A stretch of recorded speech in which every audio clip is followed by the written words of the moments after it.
bottom line, as I look over and I see 78 here on YouTube. What are you all seeing? Bottom line to this is the government shut down right now. You probably heard the Democrats were arguing for $1.5 billion to be spent on illegal alien, in other words, non-citizen border crossers, anti-white border crossers, healthcare.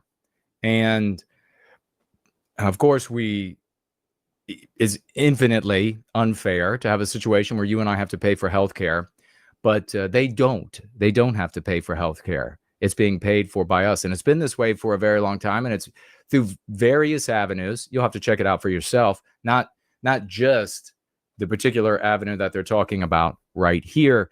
And there are differences, and of course, in the peoples of the world and how they treat their healthcare and when they actually seek healthcare and how they treat their bodies.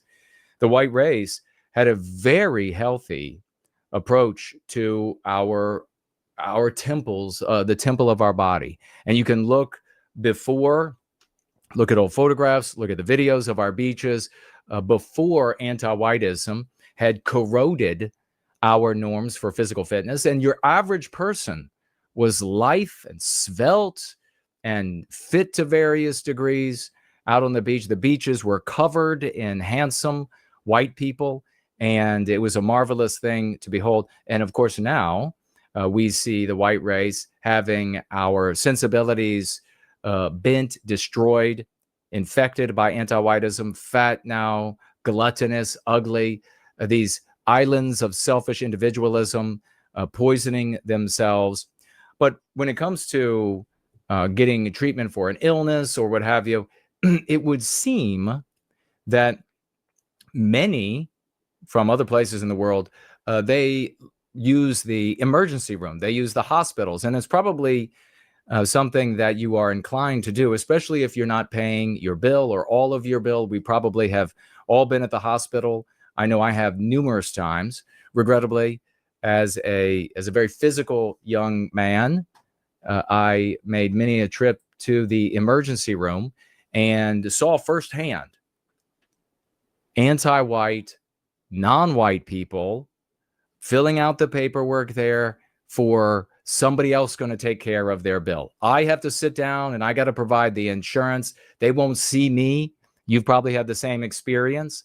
And then you have these people from other parts in the world and they're like, oh, you don't have insurance. All right, sign right here and it'll be taken care of for you. Well, it's being taken care of by the likes of, at least in part, Chuck Schumer, who say we need a 1.5 million. We had Eric, Doherty on X saying that, well, it's also for transgender surgeries and these other sorts of things as well.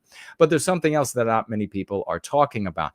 The Democrats want the government to shut down, not just over them wanting this health care for illegals and people who otherwise don't have access, shouldn't have access, should not be here, but because ICE agents and federal law enforcement won't be paid. How much longer will they work without pay? Now, they're going to get their back pay. So you can expect them to continue to come to work, to continue to do this important exercise of gathering up the people who should not be here or not authorized to be here and shipping them out of the country, for now at least. But make no mistake, the real reason, I think, maybe even more important, at least equally as important as giving taxpayer dollars away free so that others who have not paid into any systems can have healthcare, at least as I understand it, check it out for yourself, the ear is against the door, can have it without charge or with some much smaller level of charge, some percentage of charge that is far less than you or I would get.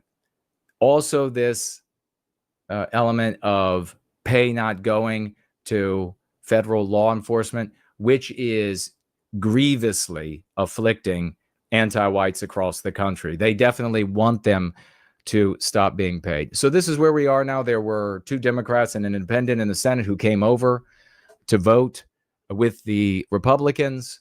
And we'll see how long this will stretch. Maybe if something happens between me speaking right now and the end of our time together, you all can let me know relative to that. I don't think it will. But it's going to be hard to break the stalemate because you have people like Chuck Schumer that are now worried about being primaried by these bartenders, these intense, radical anti-whites who are demanding that the leadership not compromise, not participate, but instead destroy everything that is white and Western. So we'll just pass that off. Will we even talk about Mamdani? Maybe I'll just take a quick look at it, because here it says, if we can get to it and see it, maybe we can't. Funny. Mamdani preserves need to destroy Jewish state. A perverse need to destroy Jewish state is driving his campaign.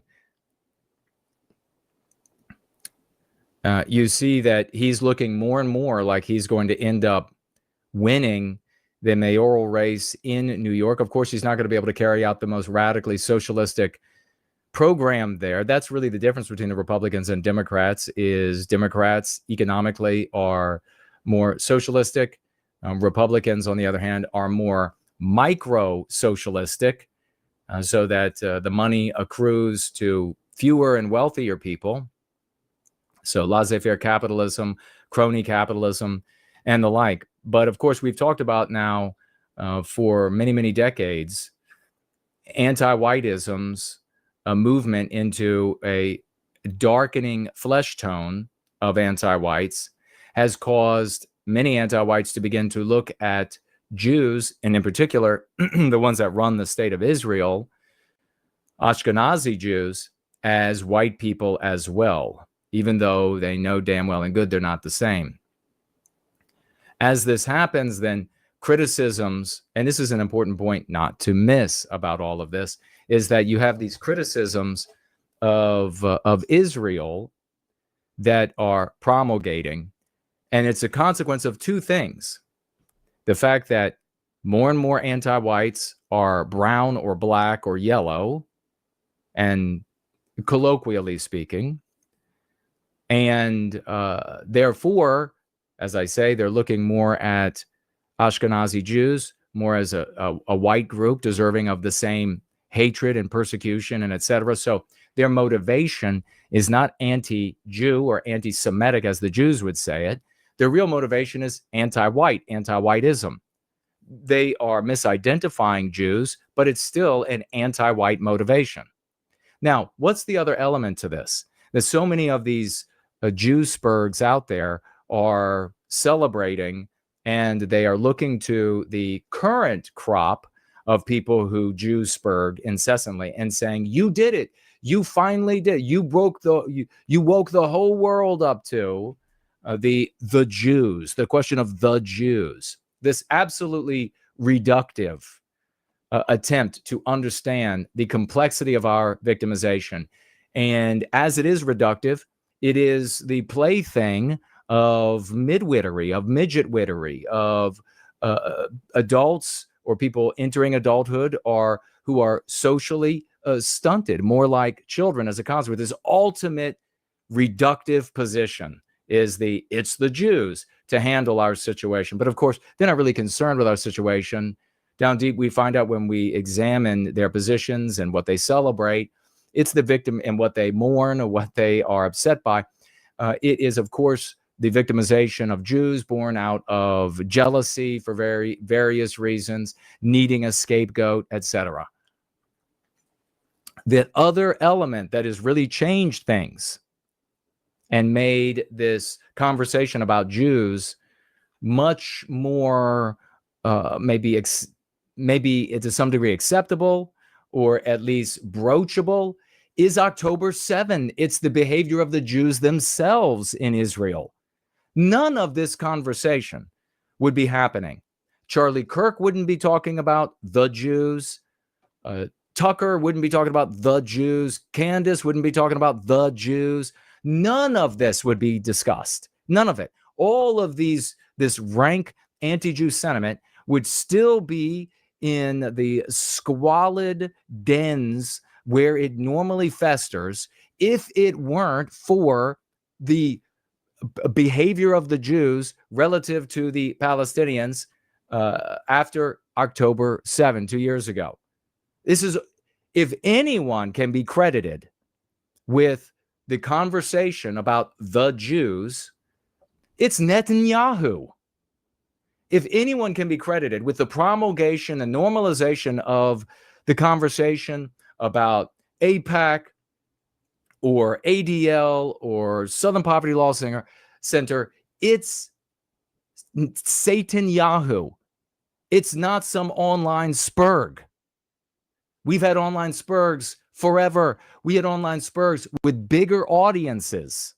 And by the way, the white spurgs before the internet that had bigger audiences than the online spurgs do today, at least their audiences were all white. Now the online anti-Jew spurging stuff is multiracial. So that's really what's happening. I mean, let me just grab this.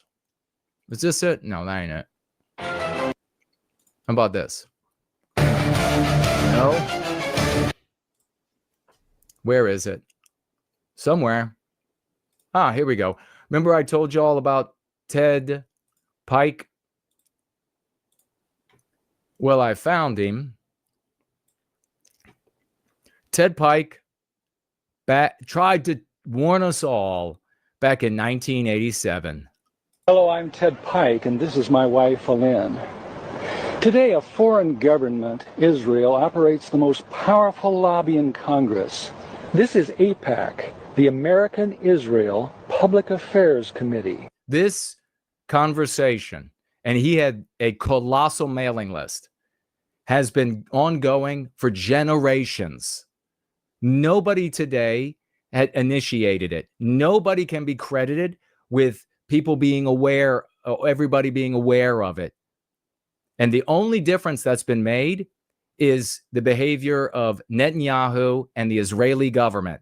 That's where credit goes for, to whatever degree the conversation about the Jews has been normalized, it goes to these people. So much so that you go to the UN and Netanyahu gets up to speak, and more than half of the attendees leave.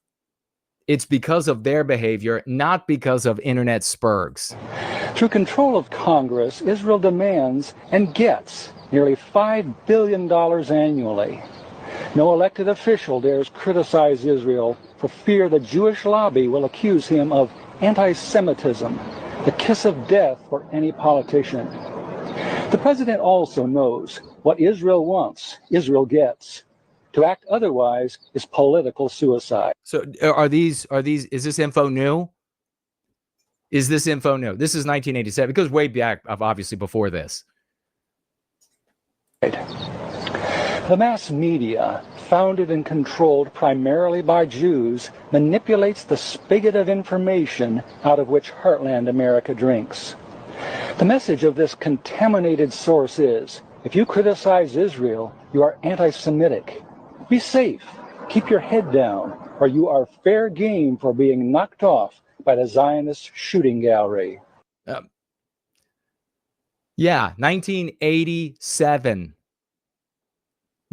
It's 2025. As a result, our president and elected officials are slaves to political correctness when it comes to Jews and Israel.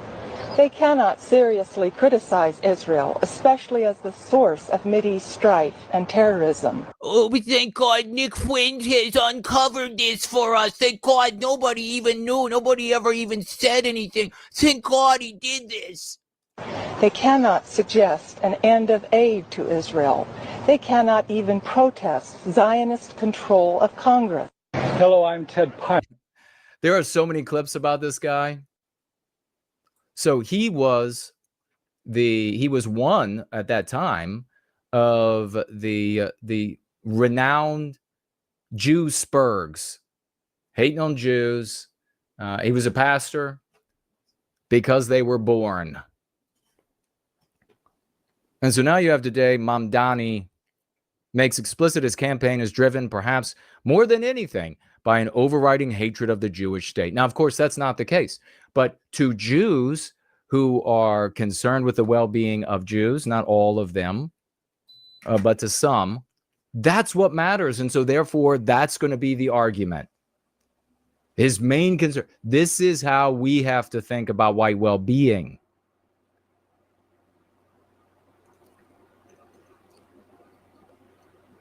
Writer James Pogue reports that Palestine is Mamdani's formative issue and a big part of his success. The Palestinians issue has helped draw Muslim candidates and voters into left-wing politics.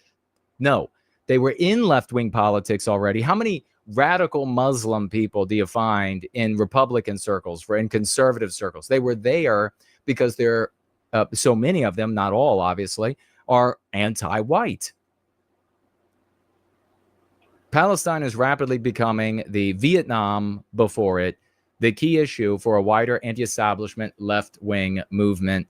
Mamdani himself claims the issue reveals hypocrisies about universality and equal rights. They're not hypocrisies, because anti-whites who are arguing those things are arguing them to get at the victimization of Western kind, the white race. As you all know, it is genocide that has ripped at the very fabric of so much of what so many thought about this world.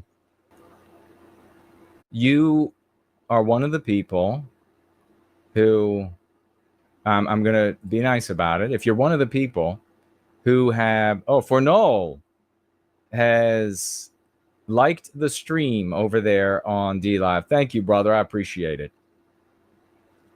Promethean hails to you. If you're one of the people that look at the strategies that have gone before Go Free. Go Free, we're seeing succeed everywhere in people's personal lives, professional lives, you just wait, we got another huge victory coming. We're getting our concepts into the mouths of celebrities. This is not done by anyone. If you look at the old strategies, the Ted Pike strategy, just complaining about Jews, for example, and you think, well, that's the way to still go, then I'm going to ask you, I'm being nice, to reevaluate, because that strategy's been in place and failing for generations before you were even alive. So if it doesn't occur to you that it doesn't work, then something is not working for you. Some machinery of the mind is not working. So I encourage you, being nice, to give up those strategies. They don't work. None of them work.